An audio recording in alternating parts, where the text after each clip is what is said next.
অক্ষয় কাকে বলে? সুধীজন,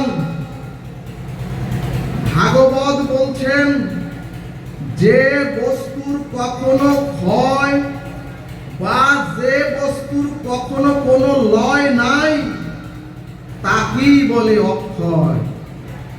এখন প্রশ্ন, কোন বস্তুর ক্ষয় লয় বিনাশ উৎপত্তি স্থিতি নাই? এবং সুধীজন, কোন বস্তুর ত্রৈলৌকিক সত্য আছে?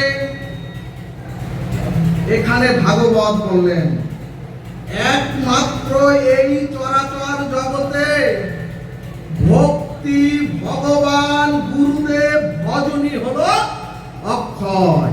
জয় নিতাই গৌর হরিবল। সুধীজন, ধর্ম মানে যাগযজ্ঞ, ধর্ম মানে অনেক জাঁকজমকপূর্ণ অনুষ্ঠান নয়। সুধীজন, ধর্ম মানে হাজার লক্ষ মানুষকে সংগঠিত করাও নয়। ধর্মের যা কিছু সব হচ্ছে আচরণে। সুধীজন, ভাগবত বললেন অনুষ্ঠান প্রয়োজন, ভাগবত বললেন হরিনাম সংকীর্তন প্রয়োজন, ভাগবত বললেন গুরু নাম সংকীর্তন প্রয়োজন, এবং সাধু সঙ্গে এই ভাগবত অমৃত সুধা আলোচনা প্রয়োজন। কিন্তু যদি শুধুমাত্র এই অনুষ্ঠানে, কিন্তু সুধীজন শুধুমাত্র এই আলোচনা শ্রবণে, আর যদি শুধুমাত্র এই গুরু নাম সংকীর্তনে যদি এটা একমাত্র সীমাবদ্ধ থাকে, ভাগবত বললেন তাহলে ধর্ম কখনোই জাগৃত হবে না। ভাগবত বললেন ধর্ম কখনোই জাগবে না। কারণ সুধীজন, ধর্ম আচরণেই জাগরিত হয়। কারণ সুধীজন, ধর্ম বলায় অথবা ধর্ম এই যে ভাগবত শ্রবণে কখনো জাগৃত হয় না। এই কারণেই শ্রীমদ্ ভাগবত বললেন ভক্তি মুক্তি স্পৃহা যাবৎ পিশাচী রীতি বর্ততে। কি বললেন? ভাগবত বললেন জীবের দেহে লোভ আর জীবের দেহে ভোগ বাসনা থাকলেই জীবের জীবনে নেমে আসবে ভয়াবহ কর্মফল।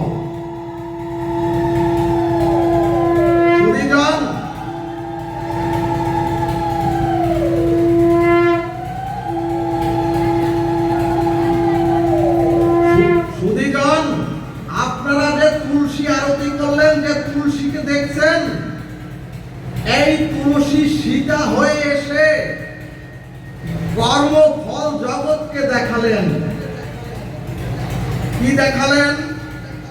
তুলসী দেবী দেখালেন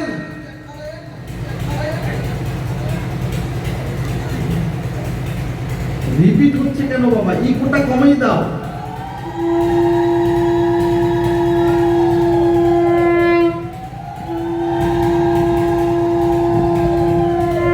তুলসী দেবী দেখালেন সতীত্ব হরণের কর্মফল। সুধীজন, সীতা দেবী দেখালেন সতীত্ব হরণের কর্মফল আমাকেও পতি ছাড়া হয়ে। তুলসী দেবী দেখালেন আমাকেও রাজ্য ছাড়া হয়ে, আমাকেও বনবাসী হতে হয়েছে। অর্থাৎ সীতা দেবী দেখাচ্ছেন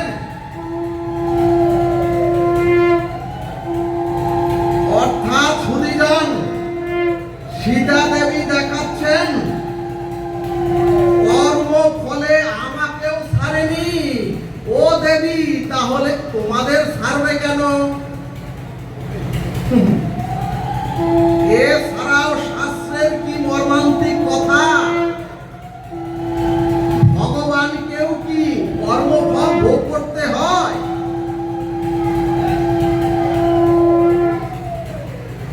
সুধীজন, এছাড়াও ভাগবতের কি মর্মান্তিক কথা! ভগবানেরও কি কর্মফল ভোগ করতে হয়? ভাগবত বললেন, কর্তৃপক্ষকে একটু অনুরোধ করা যায়? ভাগবতকে বিঘ্নিত করা তো ঠিক নয়। সুধীজন, ভগবানকেও কি কর্মফল ভোগ করতে হয়? ভাগবত বললেন, ওগো, ভগবানের কর্মফল নেই।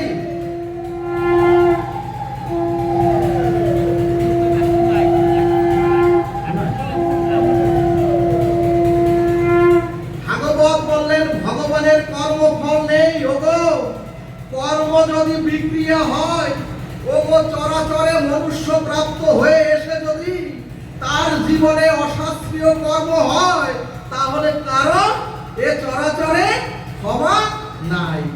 সুধীজন, ভগবান শ্রী রামচন্দ্র যুদ্ধ করে এসে লবকুশ অর্থাৎ সন্তানদেরকে, সন্তানরা লবকুশ বনেই রইল, তাদের মুখখানাও ভগবান রামচন্দ্র দেখলেন না।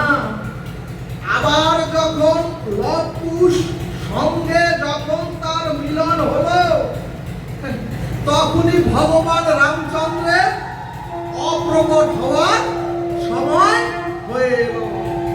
অর্থাৎ ভগবান রামচন্দ্র প্রভু, ভগবান রামচন্দ্র সারাটা জীবন বিষণ্ণতায় কাটালেন চরাচরে এসে। আর যে শঙ্কর, সুধীজন, আর যে শঙ্কর বিষ্ণুর দ্বারা তুলসী সতীত্ব হরণ করে যে শঙ্খচূড়কে বধ করলেন, সেই ভগবান শিবের কর্মফল তিনি প্রভু রামের দাসত্ব করার জন্য ভগবান শিব হনুমান হয়ে এসে তার দাসত্ব করলেন ভগবান রামের সারাটা জীবন। জয় নিতাই গৌর হরিবল। সুধীজন, দৃষ্টান্ত হলো কর্মফল কাউকে ছাড়বে না। এই কারণেই ভাগবত বললেন, ভক্তি মুক্তি স্পৃহা যাবৎ পিচাসী রীতি বর্ততে। অর্থাৎ সুধীজন, আপনার যদি ভোগ বাসনা আর লোভ থাকে, তাহলে মনুষ্য জীবনে নেমে আসবে কর্মফল। ভাগবত দৃষ্টান্ত দিলেন, সমাজের অপরাধ থেকে রক্ষা পাওয়ার জন্য আমরা এখন সিসি ক্যামেরা লাগাই। ঠিক তদ্রূপ মনুষ্য জীবনেও দুটো সিসি ক্যামেরা লাগাতে হবে, ভাগবত বললেন। আর মনুষ্য জীবনের সেই ক্যামেরা দুটো হচ্ছে বিবেক আর বিচার। বিবেক আর বিচার। সুধীজন, আমরা তো অনেকে সাধু হয়েছি, আবার অনেকে বৈষ্ণব হয়েছি। আমরা তো প্রত্যেকেই দীক্ষা শিক্ষা নিয়ে মালা তিলক গ্রহণ করেছি, কেউ কেউ রুদ্রাক্ষ গ্রহণ করেছি। কিন্তু সুধীজন, এখন ভাগবত বললেন, ওগো, সিসি ক্যামেরা রূপ বিবেক বিচার দ্বারা আপনারা আপনাদের প্রত্যেকের ভিতরটাও দেখতে হবে। আমাদের মধ্যেও লোভ, অহংকার আর মোহ, এই তিনটি জিনিস আমাকেও প্রভাব ফেলছে কিনা। সুধীজন, চোরকে ধরবার জন্য অথবা সম্পদকে রক্ষার জন্য আপনারা ক্যামেরা লাগিয়েছেন, কিন্তু আপনাকে রক্ষার জন্য, নিজেকে রক্ষার জন্য আপনার বিবেক ক্যামেরা লাগিয়ে দেখুন আপনার মধ্যে লোভ আছে কিনা। সুধীজন, শাস্ত্র ভাগবত বললেন সমস্ত পাপের পিতার নাম হচ্ছে লোভ। সুধীজন অধ্যাত্ম রামায়ণ দৃষ্টান্ত দিলেন। একটি নিরীহ কুকুর হেঁটে যাচ্ছিলেন মন্দিরের কাছ থেকে শান্তভাবে, কিন্তু মন্দিরের এক পুরোহিত দুষ্টামি করে মন্দির থেকে একটি ইটের টুকরা ওই কুকুরের গায়ে ছুঁড়ে মারলেন। ভক্তগণ, কুকুরটি আঘাতপ্রাপ্ত হয়ে রঘুপতি রামচন্দ্রের কাছে গিয়ে বললেন, প্রভু বিচার চাই। সুধীজন, ভগবান রামচন্দ্র কুকুরটিকে ডেকে বললেন, পূজারী তোমার কোনো ক্ষতি করেছিল? ও পূজারী, তোমার কোনো কুকুরটি ক্ষতি করেছিল? তাহলে ওকে মারলে কেন? এটা তো তুমি অন্যায় করেছো। সুধীজন, এবং ভগবান রামচন্দ্র পূজারীকে দোষী সাব্যস্ত করে কুকুরের কাছে জিজ্ঞেস করলেন, বলতো ও তো দোষী সাব্যস্ত হয়েছে এবং ওর দোষ স্বীকার করেছে, এখন ওর কি বিচার হওয়া উচিত? সুধীজন, কুকুরটি বলল, প্রভু উনি তো এখন ছোট সাধারণ মন্দিরের পুরোহিত বা পূজারী, এখন ওনাকে একটি বড় ধাম বা কোন মঠের বড় মহন্ত করে দিন। সুধীজন, রামচন্দ্র হেসে বললেন, হে কুকুর মহাশয়, এতে তো ওর অনেক আরো পুরস্কার হয়ে গেল, কারণ ও ছিল ছোট পূজারী, এখন তো ও বড় মঠের মহন্ত হয়ে যাবে। তখন কুকুরটি বলল, প্রভু আমি ওটাই চাইছি, ওটাই ওর প্রকৃত সাজা। সুধীজন, এবার কথাটির দিকে একটু কৃপা করে ধ্যান দিন। কুকুরটি বলছে, প্রভু আমি গত জন্মে এক রাধা মাধবের মন্দিরের পূজারী ছিলাম। কুকুরটি বলছে, এবং পূজারীরা সাধু সন্তরা যা দিতেন সব আমি ভগবান আর গুরুদেবের সেবা পূজায় লাগিয়ে সকল ভক্তদের মধ্যে সেই প্রসাদ বিতরণ করতাম। সুধীজন, কিন্তু একবার, কুকুরটি বলছে, প্রভু কিন্তু একবার এক বয়ং ঘৃত আসলো, আর ওই ঘৃত কৌটা দেখে আমার ওই ঘৃতর প্রতি আমি লোভাতুর দৃষ্টি দিলাম, আর লোভাতুর দৃষ্টি যেই পড়লো, পরের দিন ওই কৌটা, ঘিয়ের কৌটা আমি বাড়িতে নিয়ে আমার স্ত্রী সন্তানকে নিয়ে আমি খুব মজা করে খেয়েছিলাম। এবং প্রভু সেই যে আমি ঘৃত মজা করে খেয়েছিলাম, সেই জন্যই সেই পাপী এই জন্মে আমাকে, দেখুন আমাকে কুকুর হয়ে এই জন্মে আমাকে জন্মাতে হয়েছে। বলো না গো রাধে রাধে।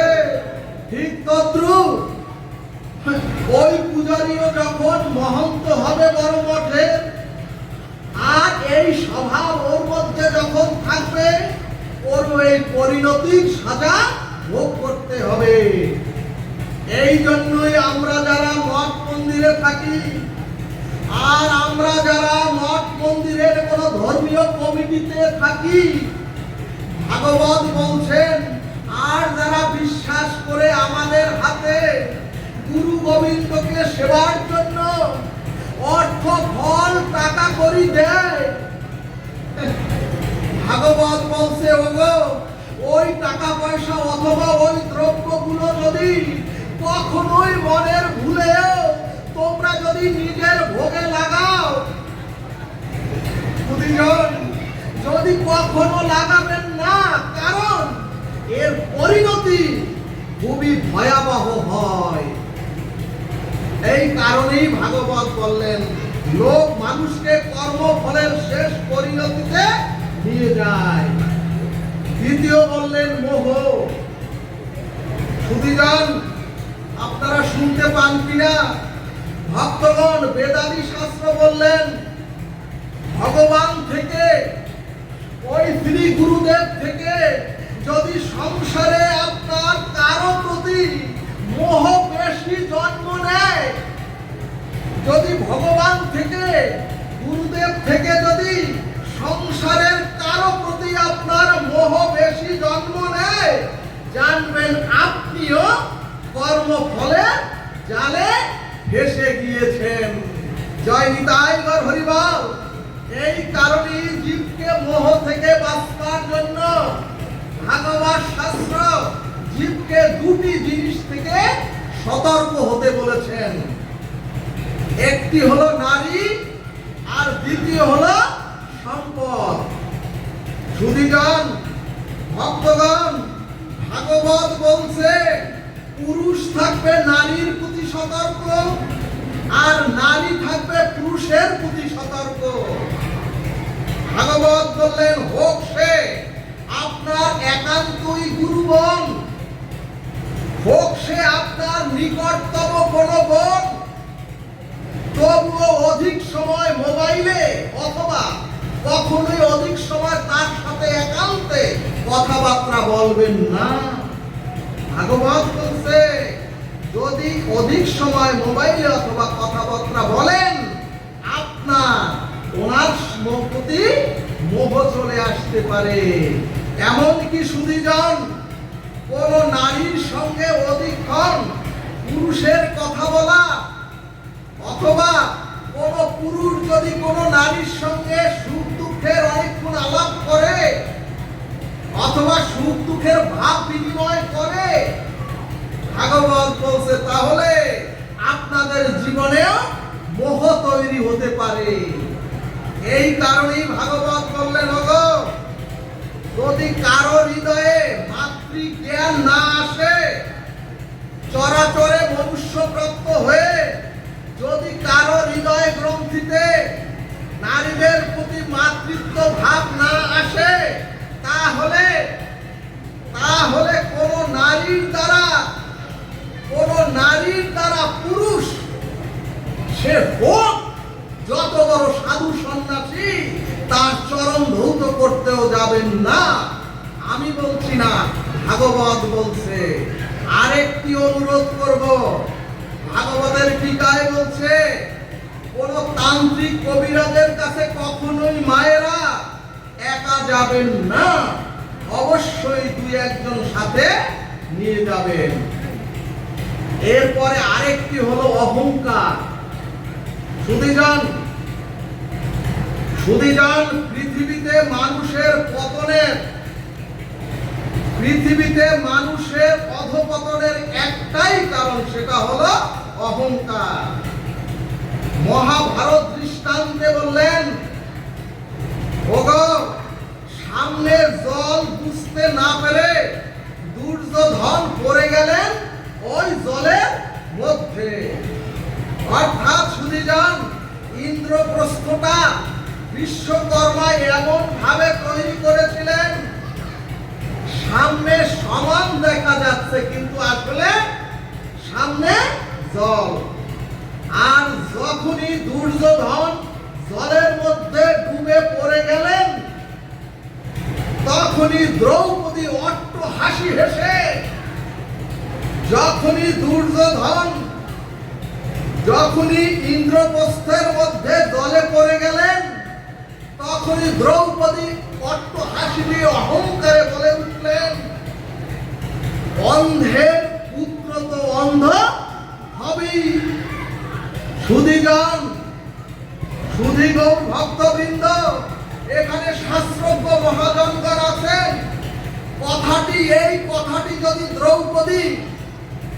এই কথাটি যদি মাগা দ্রৌপদী ওখানে না উচ্চারণ করতেন অহংকারে, তাহলে দ্রুত ক্রিয়া অর্থাৎ পাশা খেলাও হতো না, আর দ্রৌপদীর বস্ত্র হরণ হতো না, আর সুধীগণ, যে কুরুক্ষেত্র, সেই কুরুক্ষেত্র হতো না, কুরুক্ষেত্রের যুদ্ধ বাঁচত না। জয় নিতাই গৌর হরিবল। দুর্যোধনকে ভগবান নিজে, গোবিন্দ যখন নিজে পত্র দিয়ে নিজে গিয়ে আত্মসমর্পণ করে শ্রী গোবিন্দ বললেন দুর্যোধনকে, ও দুর্যোধন, এ সমস্ত ভূভারত তো তোমার, তাহলে তোমার যে ভাই, ওই 5 ভাইকে শুধু 5টি গ্রাম দিয়ে দাও। কিন্তু সুধীজন, দুর্যোধন দম্ভে অহংকারে বলে উঠলেন, কি বলে উঠলেন? বিনা যুদ্ধে নাহি দেব সুচাগ্র মেদিনী। ভক্তগণ, কত বড় অহংকারী কথা! এই জন্যই কুরুক্ষেত্রের সৃষ্টি হলো। এবং আজও যে গৃহে, আজও যে সংসারে, আজও যে সমাজে যেখানে দ্বন্দ্ব সংঘাত জানবেন, সেখানেও কারো না কারো অহংকারের ফল। রাধে রাধে। এখন প্রশ্ন, জগৎজীব কর্মফলের অভিশাপ এবং কিভাবে আমরা এই লোভ মোহ অহংকার থেকে নিস্তার পেয়ে উদ্ধার হব? ভাগবত বললেন, ওগো, অর্থের দ্বারা বাড়ি গাড়ি, অর্থের দ্বারাই তো জীবন পরিচালিত হয়। কিন্তু মাগো, সেই অর্থ যদি নকল হয়, কিন্তু মাগো সেই টাকা যদি জাল বা নকল হয়, আর সেই টাকা নিয়ে যদি বাজার করতে যান, ওই বাজারের দোকানি ধরে পুলিশে দিয়ে দেবে, অর্থাৎ জেল খাটতে হবে। এই কারণেই মহাজন বললেন, ওগো ভাবের বাজারে, ওগো ওই ভবের বাজারে, ভবের বাজারে আসল ধন তোমরা নিয়ে যাও। ওই ভবের বাজারে যদি আসল ধন একটু নিয়ে যাও, তাহলে ওই পরপারেও তোমাদের প্রয়োজন, সকল প্রয়োজন মিটবে। জয় নিতাই গৌর হরি বল। সুধীজন, ভগবান বললেন শ্রীমদ্ ভগবত গীতায়, ঈশ্বর সর্বভূতানাং হৃদ্দেশু অর্জুন তিষ্ঠতি ভ্রমণি সর্বভূতানি যন্ত্র রূঢ়ানি মায়ায়া। কি বললেন?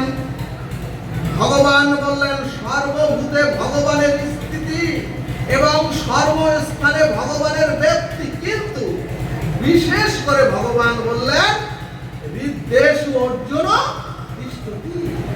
ভগবান বললেন আমি প্রত্যেক জীবের হৃদয়ে আমি অবস্থান করি। ও মাগো, এই কারণেই যদি অকারণেও, এই কারণেই ভাগবত বললেন, ও অকারণেও কারো কখনোই মনে আঘাত দিতে নেই। সুধীজন, জীবের হৃদয়ে আঘাত দিলে সেই আঘাত স্বয়ং গোবিন্দ প্রাপ্ত হন। এখানে ভাগবত বললেন, ওরে এই মনুষ্য নির্মিত ইট কাঠ পাথর দিয়ে মন্দির যদি টাকাইয়া টাকাইয়া আপনারা ভাঙেন, আবার অর্থ দ্বারা ওই মন্দির তৈরি করা যাবে। কিন্তু সুধীজন, যদি একবার কারো হৃদয় মন ভেঙে দেন, ওই মন আর সহজে গড়া যায় না। সুধীজন, এরপরে গীতা শাস্ত্র বললেন যন্ত্র রূঢ়ানি মায়ায়া।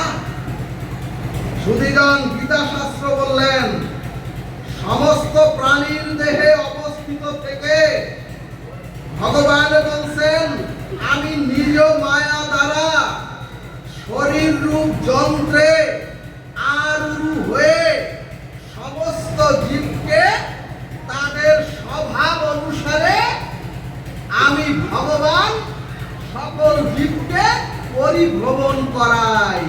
জয় নিতাই গৌর হরি বল। এখানে ভাগবত বললেন, মাগো কুহক, অর্থাৎ একটি পুতলকে যেভাবে কুহক অলক্ষে 3টি সুতোর দ্বারা যেভাবে খুশি সেভাবে নাচায়, ভগবান বললেন ঠিক তেমনি আমি মায়া রূপ যন্ত্র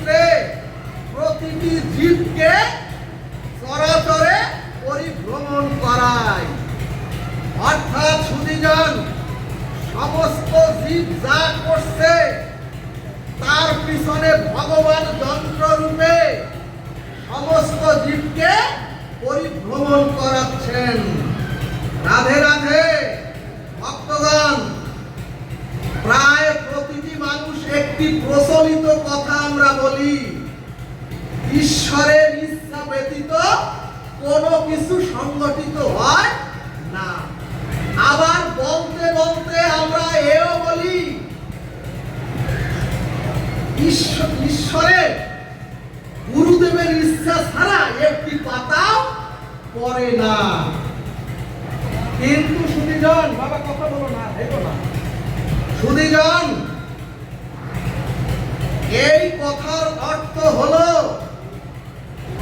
যদি আমি বলি একটি পাতাও ঈশ্বরের ইচ্ছা ছাড়া পড়ে না, আর ঈশ্বরের কথা ছাড়া বা ঈশ্বরের ইচ্ছা ছাড়া কোনো কিছু হয় না, সুধীজন, এই কথার অর্থ হলো যন্ত্রের মতো ঈশ্বর মায়ার দ্বারা আমাদের যেমন নাচাচ্ছেন আমরা সেভাবেই নাচছি। অর্থাৎ যা কিছু হচ্ছে সবই ঈশ্বর করাচ্ছেন। কিন্তু সুধীজন, বেদাদি শাস্ত্র স্পষ্ট অক্ষরে বললেন, এই যে কথাটি আমরা ভাবছি, আমরা যে কথাটি বলছি, এই কথাটি আদৌ সঠিক নয়। অর্থাৎ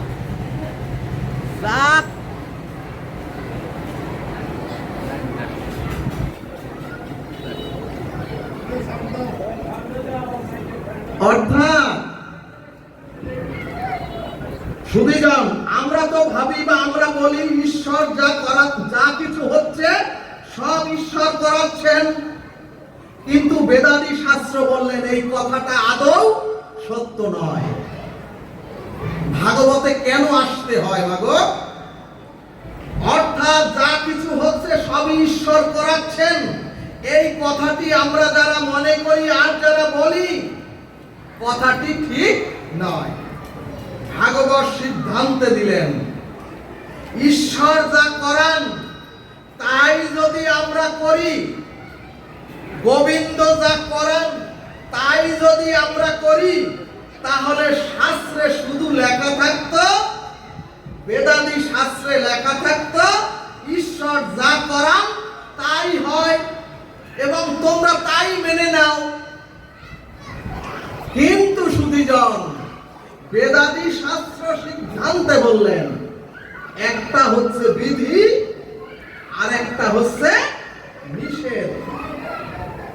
অর্থাৎ বেদাদি শ্রুতি স্মৃতি শাস্ত্র সিদ্ধান্ত দিয়ে বললেন একটা বিধি আর একটা নিষেধ। এখন প্রশ্ন, ঈশ্বর যদি সবই কিছুই করান, তাহলে কেন সকল শাস্ত্র বিধি নিষেধ দিয়ে বললেন?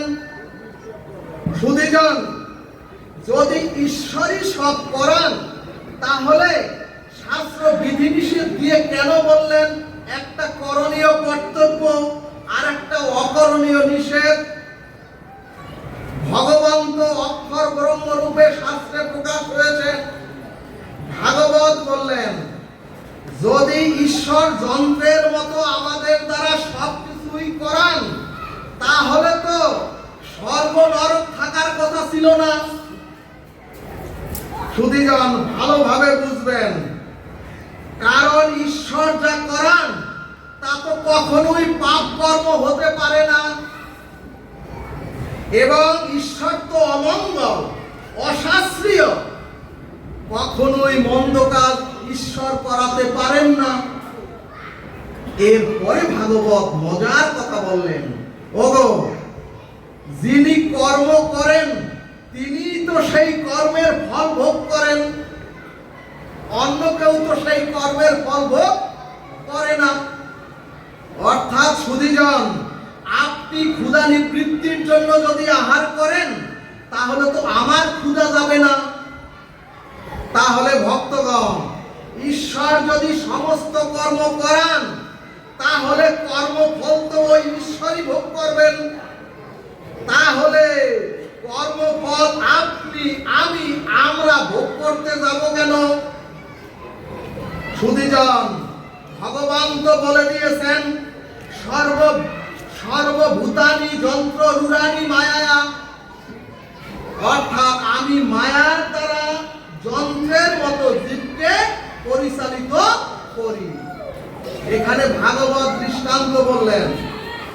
সুধীজন, এই যে ইলেকট্রিক পাখা, এই পাখা আছে কিন্তু যদি সুইচও আছে, কিন্তু যদি বিদ্যুৎ না থাকে, পাখা থাকতেও, সমস্ত তার থাকতেও, সুইচ থাকতেও পাখা চলবে না। এরপরে চৈতন্য ভাগবত বললেন, একটি শিশু তার খেলনা পুতুলকে খুব ডিগবাজি খাওয়াচ্ছিল, কিন্তু পুতুলটি ডিগবাজি খাওয়া বন্ধ করে দিল। ভাগবত বললেন, ওই পুতুলের মধ্যে ব্যাটারিটা শেষ হয়ে গিয়েছে। এরপরে বিষ্ণু পুরাণ সিদ্ধান্তে বললেন, আমার আপনার হস্ত, পদ, চক্ষু, নাসিকা তো ক্রিয়াশীল, কারণ ঈশ্বর আমার হৃদয়ে আছেন বলেই তো, সেই শক্তিতেই তো আমরা কথা বলছি, আমরা হাঁটছি, চলছি, খাচ্ছি, সর্বকর্ম করছি। তার মানে ঈশ্বর আমার হৃদয়ে আছেন বলেই সেই শক্তিতেই আমরা চলছি। এখন এর মীমাংসা কোথায়? এর মীমাংসা আচার্যগণ ভাগবতে লিখলেন, সবার উপরে হলে ওই পরমাত্মা, এবং পরমাত্মার পরম স্বরূপে হলেন আনন্দ ঘন সচ্চিদানন্দ প্রেম ঘন বিগ্রহ শ্রী ভগবান। আর সবার উপরে ওই পরমাত্মার শিবগণ অংশ আমাদের আত্মা, আমাদের আত্মা। সুধীজন, ওই পরমাত্মার জ্যোতি শক্তি, ওই পরমাত্মার জ্যোতি শক্তি প্রতিফলিত হচ্ছে আত্মাতে, আত্মাতে, এবং আত্মা থেকে পরমাত্মার জ্যোতি শক্তি প্রতিফলিত হচ্ছে বুদ্ধিতে, বুদ্ধি থেকে ওই পরমাত্মার জ্যোতি শক্তি প্রতিফলিত হচ্ছে আমাদের মনে, মন থেকে সেই জ্যোতি শক্তি প্রতিফলিত হচ্ছে সমস্ত ইন্দ্রিয়তে, এবং সকল ইন্দ্রিয় তখন ওই শক্তির দ্বারাই ক্রিয়াশীল হচ্ছে। সুধীজন, পরমাত্মা সবার উপরে, আর পরমাত্মার শক্তি মায়া সীতা দেবী মাঝখানে, আমরা জীব হচ্ছি, জীবাত্মা তারপরে। সুধীজন, বেদাদি শাস্ত্র সিদ্ধান্ত দিলেন, পরমাত্মা ভগবান রামচন্দ্র প্রথমে চলেছেন বনবাসে, সীতা দেবী মাঝখানে, পরমাত্মার শক্তি মায়া, সীতা দেবী হচ্ছেন মাঝখানে, আর শেষে হচ্ছে জীব। সুধীজন, সর্ববেদান্ত সার বললেন, যখন সদ্গুরুর চরণাশ্রয় করে জীব যখন ভগবত সাধন ভজন করেন, আর যখন শুদ্ধ সাধন ভজন করিতে করিতে জীবের মধ্যে ওই মায়া সরে দাঁড়ায়, তখন পরমাত্মার সাক্ষাৎ শক্তিটা, জ্যোতিটা আমাদের এই পরমাত্মার মাঝখানে যে আমাদের হৃদয়ে যখন পড়ে, তখন আমাদের মধ্যে মায়াটা সরে দাঁড়ায়। আর যখনই মায়া মুক্ত হয় জীব, তখনই সেই জীবাত্মাই হয় এক একজন মহাত্মা। সেই মহাত্মার প্রতিটি কাজ হয় তখন ভগবানের কাজে রূপ নেয়। ভাগবত বললেন, একজন মহাত্মাই বলতে পারেন, যা কিছু করাচ্ছেন সবই ঈশ্বর করাচ্ছেন, আমি আপনি বলতে পারবো না।